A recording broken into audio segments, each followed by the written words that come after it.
A rusted step gave way under an old man's boot. His leg dropped straight through the iron.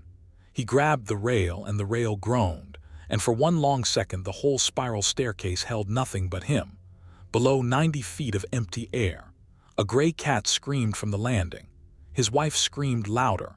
He hung there by two shaking hands, 60 pounds lighter than he'd been at 40, 71 years old, and completely alone in the world except for the woman above him. That man was Harold Danvers. 3 weeks earlier, his own children had sold his house and stopped answering his calls.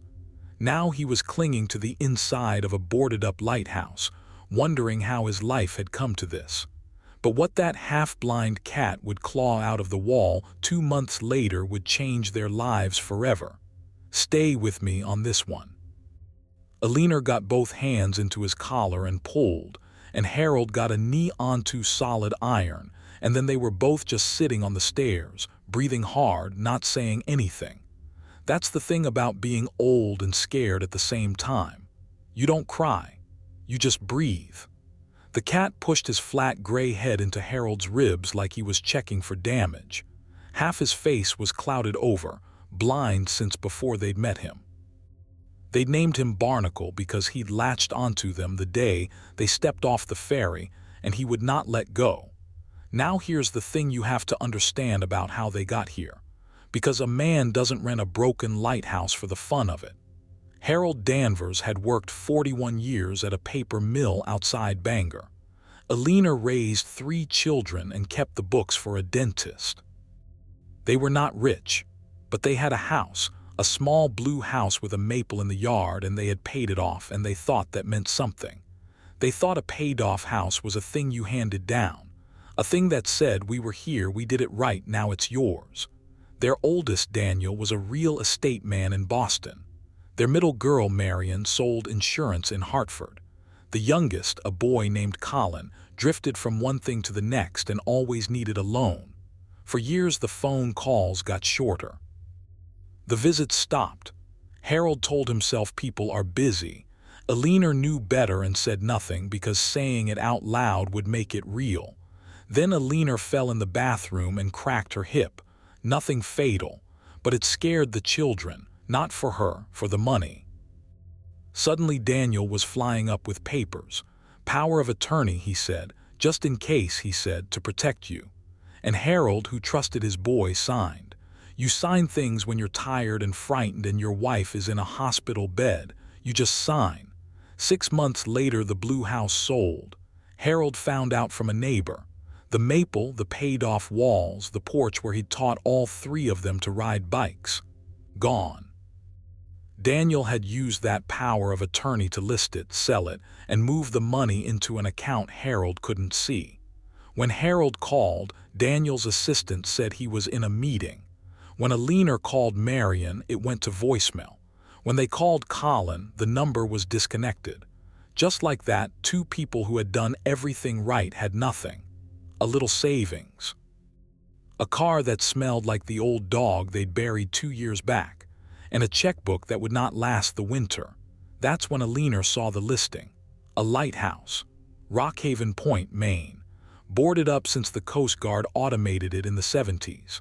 The owner was a shipping company that had forgotten it existed, and a caretaker firm was offering it for almost nothing, because who wants to live in a cold stone tower at the edge of the sea? The rent was less than a month in an apartment. And Alina, God bless her, looked at Harold across a diner table and said, "Let's go somewhere the phone can't reach us. Let's go be nobody together." So they went. The ferry ran twice a week. They loaded everything they owned into it, which wasn't much, and halfway across the gray water this cat came out from behind a coil of rope, one eye clouded, ribs showing, and sat on Alina's suitcase like he'd bought a ticket. Nobody claimed him. He followed them down the gangplank, up the path, all the way to the tower door. Harold said, "We can't feed a cat, El, we can barely feed us." Alina scratched the cat under the chin. The cat closed his good eye, and that was the end of that argument. The lighthouse was worse than the pictures. Salt had eaten the window frames. Birds had nested in the lamp housing. The famous glass of the lantern room, the great curved lens that once threw light 30 miles out, was so caked with grime it looked like frosted stone. The spiral stairs were rust and prayer. But it was theirs for a year on paper. Harold held that lease like a deed. It was the only document in his life that hadn't been used against him. They made a life the way old people do, in small, steady motions. Harold spent his mornings on those stairs with a wire brush and a can of oil, one step at a time, because a man has to fix something or he goes to pieces. Alina took a bucket and a rag up to the lantern room and started on the glass. She'd do one pane a day. Just one. And every evening the setting sun would hit that one clean pane and throw a single bright bar of light across the water, and she'd stand there and watch it like it was the first fire ever made. They didn't talk about the children, not directly. But sometimes Alina would set the table for two and stop with a third fork in her hand and put it back in the drawer without a word. That was the whole conversation right there. Their money was almost gone. Harold did the math on the back of the lease. They had maybe until March. After that, he didn't know. He didn't let Alina see the number. That's what he had left to give her. Not a house. Just the mercy of not knowing exactly when the bottom would arrive. And that was where things stood the afternoon everything changed. A cold October afternoon, wind off the water, one clean pane of glass, and a half-blind cat who would not stop crying. Barnacle had been scratching at the same spot for 3 days. A warped wooden panel down at the base of the old lamp mechanism, under the great lens, where the keepers used to store their oil and their tools. Harold had shooed him off twice. The cat came back. He'd sit and paw at the seam of the wood and cry, a low, broken sound, and look at Harold with his one good eye like Harold was being stupid on purpose. "He's after a mouse," Harold said. "He's blind and he's ancient and he doesn't chase mice," Alina said. "He's telling you something. Open it." So Harold, mostly to shut the cat up, got his pry bar and worked it into the seam. The wood was swollen with 90 years of sea damp and it fought him. He put his weight on the bar. The panel cracked, then popped, and a whole section of paneling came away in his hands, and behind it was a cavity in the stone, and in the cavity was a box. Not a treasure chest, nothing like that. A gray steel strongbox, the kind a bank might have used, riveted at the corners with a heavy hasp and a lock rusted solid. It was heavy. Harold had to brace his boot against the wall to drag it out into the light. Barnacle sat down beside it and, having done his job, began to wash his paw. Alina came over slow. "What is it?" "Don't know, locked." It took them the better part of an hour. Harold worked oil into the lock and finally sheared the rusted hasp with a cold chisel and a hammer, one blow at a time, sweat on his forehead in a room that was 40 degrees. When the lid finally gave, they both just looked. Then they knelt down together, two old people on a cold stone floor, and started lifting things out. On top was a keeper's logbook, leather, swollen and stiff. Under that, oilcloth packets tied with string, and inside them papers, ledgers. Columns of numbers in a careful old hand, bills of lading, and a folded chart of the coast with a black X marked off the point and 3 words written beside it in ink gone brown. "She lies here."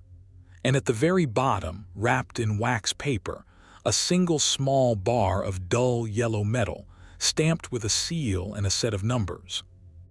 Harold picked it up. It was the size of a bar of soap and it weighed like nothing he'd ever held. It was gold.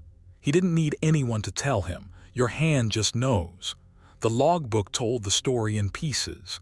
90 years back, in a storm the old newspapers had called the worst in a generation, a ship had gone down off Rockhaven Point. Not a passenger ship, a bank transport. She'd been carrying a consignment of gold from a failing bank up the coast to a stronger one, moving the reserves in secret so the public wouldn't panic.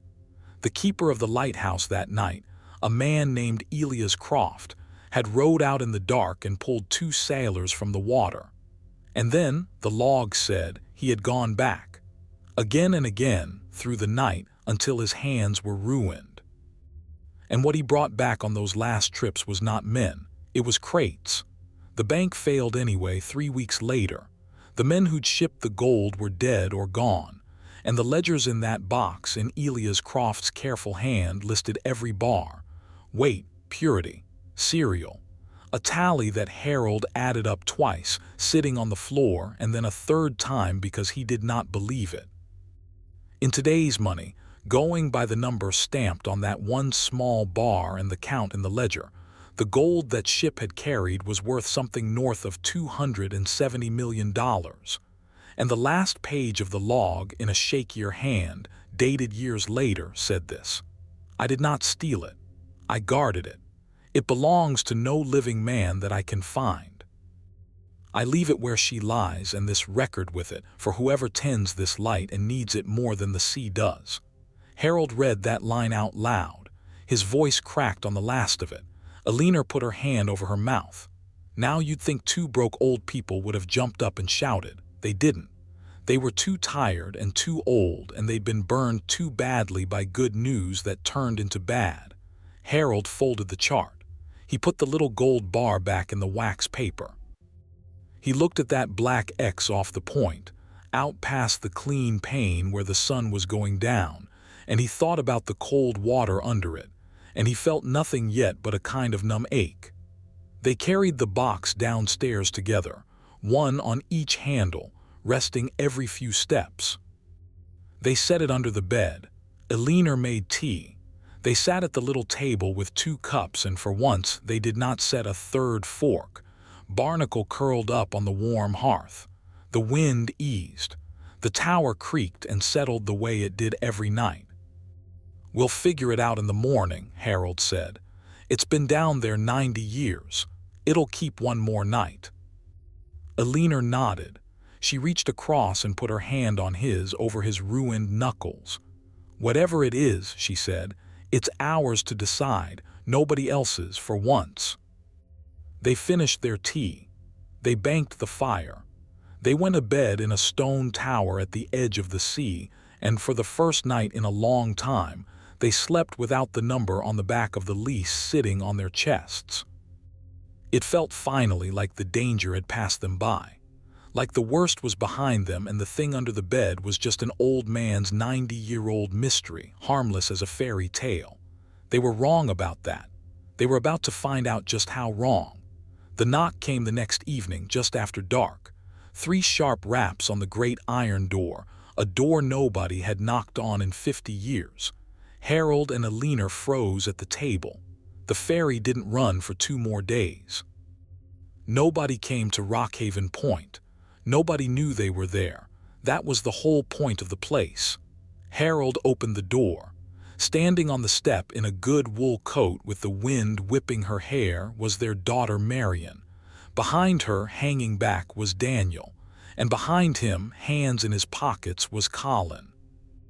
All 3 of the children who had sold their house and stopped answering the phone. All 3 of them here, at the end of the world. "Mom," Marion said, and she smiled the widest smile Harold had ever seen on her, and her eyes were already wet. "Dad, oh, thank God, we've been so worried, we've missed you so much." And just like that, the story was not about a lighthouse and a strongbox anymore. It was about a family. Because here's the thing that hit Harold like cold water in the chest, standing in that doorway. They had told no one where they were. No one. So the only reason his 3 children were standing on this rock, 3 days after he pried open that panel, was that somehow, someway, they already knew about the gold.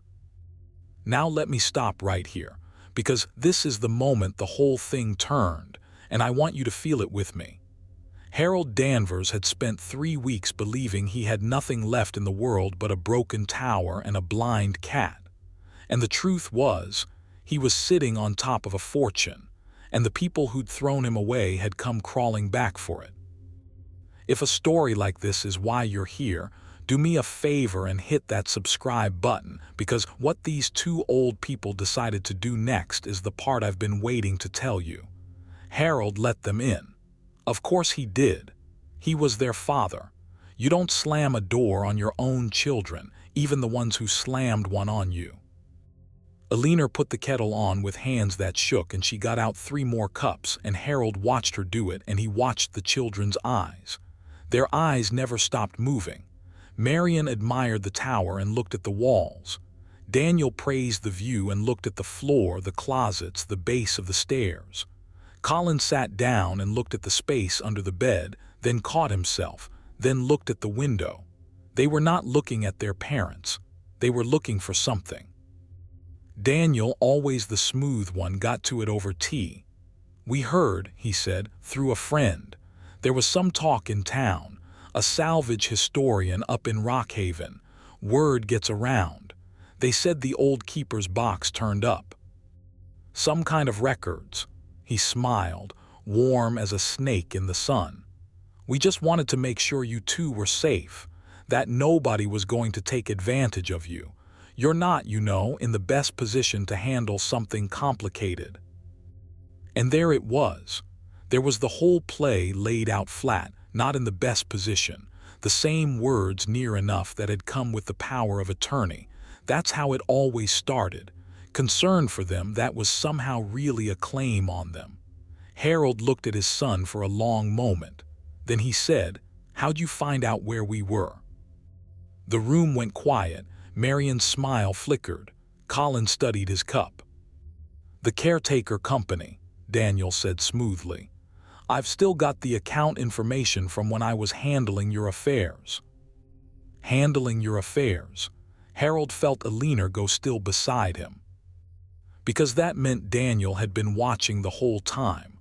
Watching their accounts, their movements, the last of their money draining down. Not to help, to wait. And the second there was a whiff of something worth having, he'd made his calls, gathered the others, and driven through the night. "There's a lawyer," Marion said gently, leaning in, taking Alina's hand the way you'd take a child's. "A friend of Daniel's, he specializes in this. Salvage law, maritime claims, it's a nightmare, Mom, you have no idea. The government could seize all of it. The bank's successors, insurance companies, 90 years of interest. You'd lose everything and probably owe money on top. But if you sign it over to a family trust, we can protect it. Protect you. Keep it in the family where it belongs." A family trust that Daniel would control. Harold could see the shape of it now, clean as glass. They'd take the box, the ledgers, the chart. They'd hire the lawyer, chase the gold under that black X, and by the time it was raised, Harold and Alina would be 2 names on a document they weren't allowed to read, right back where they'd been with the blue house. Then Colin, the youngest, the drifter, said something that changed the temperature in the room. He'd had a few drinks somewhere on the road, and it made him honest, the way it does. "Come on," he said to his brother and sister more than his parents. "Are we doing this all night? Just tell them. We already talked to Dr. Feldman. We've already got the paperwork started." He looked at Harold, almost apologetic. "Dad, you signed things before, you know. When you get to a certain age, sometimes family has to make the calls. It's not a bad thing." Alina set down her cup. "What paperwork, Colin?" Nobody answered. "What paperwork?" she said again, and her voice was not shaking anymore. Marion sighed like they were being difficult. "A conservatorship petition. It's just a protection. A judge would appoint Daniel to manage your finances and your medical decisions, so nobody can hurt you, and so you can't make a mistake you'd regret. It's routine, Mom. Lots of families do it." There it was. Not a request. Not even a demand. A machine already running. They had driven up here to inform their parents that they had begun the legal process of declaring them incompetent, so that a court could hand a stranger's gavel to the same son who had sold their house. And they'd started it before they even knocked on the door. Harold Danvers stood up. He was 71 years old. He'd been a small man his whole life, quiet, the kind who signed things when he was tired. He had hung off a stairway 2 days ago and been saved by his wife and a cat. But something in him had been filling up, drop by drop, for 3 long weeks, and now it went over the top, and it did not come out as a shout. It came out quiet, which is worse. "You started a court case," he said, "to take away my name, before you knocked on my door, before you said hello, before you asked if your mother's hip had healed." He looked at each of them one at a time. "Which one of you knows what her surgeon's name was? Any of you? You flew up when she broke it. You cried at the hospital. And the second she was stable, you had me sign a paper, and you sold my house out from under me, and you turned off your phones. And I told myself you were busy." His voice cracked, and he let it. "I told your mother you were busy, every single day. I lied to her every day so she wouldn't know her own children had thrown her away for money." The kettle ticked as it cooled. Nobody moved. Barnacle jumped up onto the strongbox at the foot of the bed, where they could all see it, and sat, and stared at the 3 of them with his one good eye like a judge who'd already ruled. "Here's what's going to happen," Harold said. "You're going to get in your car, and you're going to drive back to the mainland tonight, in the dark, on that bad road, the way you came. And you're going to tell your Dr. Feldman that the 2 incompetent old people have hired a lawyer of their own first thing tomorrow, because we have. And that lawyer is going to see your conservatorship petition, and he's going to see a certain house sale from last spring, and he's going to have a very long talk with the district attorney about what you did with a power of attorney." He picked up the little gold bar from the table where it had sat all evening under a napkin, and he set it down in front of them with a soft, heavy clink. "That's what one of them looks like. There were 400 on that ship. You'll never see the second one. Now get out of my lighthouse." For a moment Marion tried the smile again. It died on her face. Daniel opened his mouth, thought better of it. Colin, the youngest, the one who'd blurted the truth, was the only one who looked, for just a second, like a boy who was ashamed. But he stood up with the others, and the 3 of them walked out into the wind, and the great iron door closed behind them, and Harold threw the old bolt for the first time since they'd come. Then his legs gave out, and Alina caught him, and this time they did cry, both of them, sitting on the floor with the cat and the box and the sound of a car engine fading down the dark road. They did not sleep much that night, but they made a decision, the 2 of them at the little table, with the fire built back up. And it was not the decision anyone would have guessed. They did hire a lawyer, not Daniel's man. A plain, sharp woman from Rockhaven named Ruth Alvarez, who took one look at the ledgers and the chart and the log and made a great many phone calls. And here's what came out of all of it, over the slow months of that winter. The gold, it turned out, belonged to no one and everyone, which is a lawyer's way of saying it was going to be a fight. But Elias Croft's log and ledgers were the thing that saved it. Because he had documented everything, honestly, 90 years back, a court found that the salvage had been lawful. The rescuer of a wreck, under the old Admiralty laws, is owed a salvage award, and there was no bank left alive to claim the rest.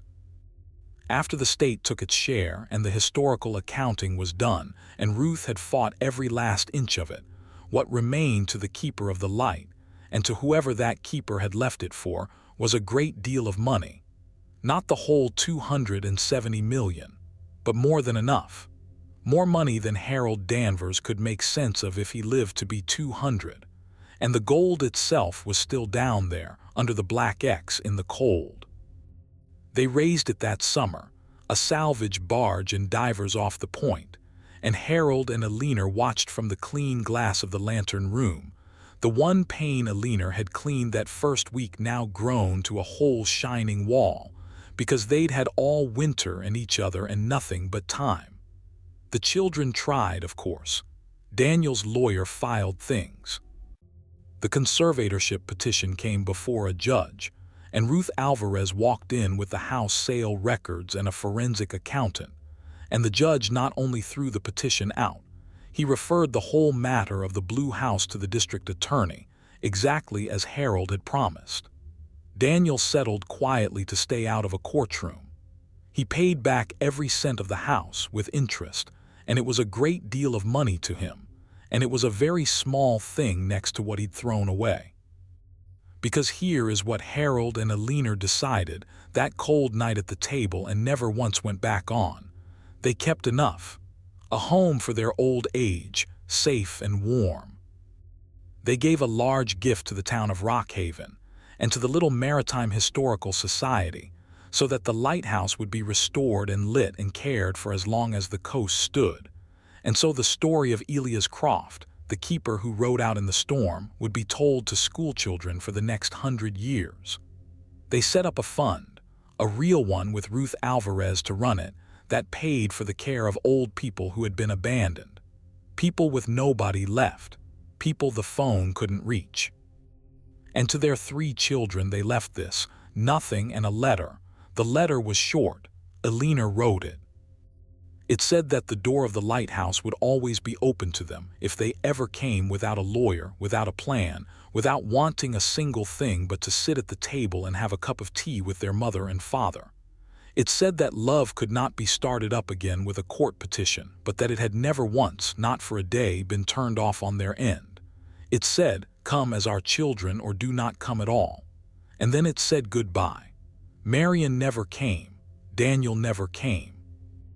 But 2 years on a gray afternoon with the ferry running, Colin came. Alone. No coat worth anything, no lawyer, nothing in his hands. He'd gotten sober, he said, standing in the doorway where he'd once come to take everything. He didn't ask for a dime. He just wanted to know if the offer in the letter was real. Harold looked at his youngest boy for a long time. Then Alina put the kettle on and got out a 3rd cup, and this time she did not put it back in the drawer. Harold Danvers lived to be 84. He spent his last years fixing things because a man has to fix something, and the things he fixed were the stairs and the lamp, and slowly, 1 cup of tea at a time, his own broken family, at least the piece of it that came home. Alina got her whole wall of glass, all of it, so clean that on a clear evening the light threw a bar across the water 30 miles out, the way it had 100 years before, and old sailors on the mainland said you could set your heart by it. They never forgot the night on the stairs, when the iron gave way and he hung over 90 feet of nothing, an old man everyone had thrown away, saved by the 2 hands of the only person who'd stayed. That was the whole story, really. Everything else was just gold. He'd been falling his whole life, further than he ever knew, and what caught him in the end was not a fortune under a wrecked ship. It was a woman who wouldn't let go, and a half-blind cat who wouldn't stop crying at a wall until somebody finally listened. Barnacle lived 17 more years, which no vet could explain, and slept every single night on top of that empty strongbox at the foot of their bed. And when people asked Harold, near the end, what he'd learned from finding $270 million in the wall of a lighthouse, he always said the same thing, and it's the only bit of wisdom I'll leave you with, because he earned it and I didn't. The people who love you, he'd say, show up before they know there's anything in the box.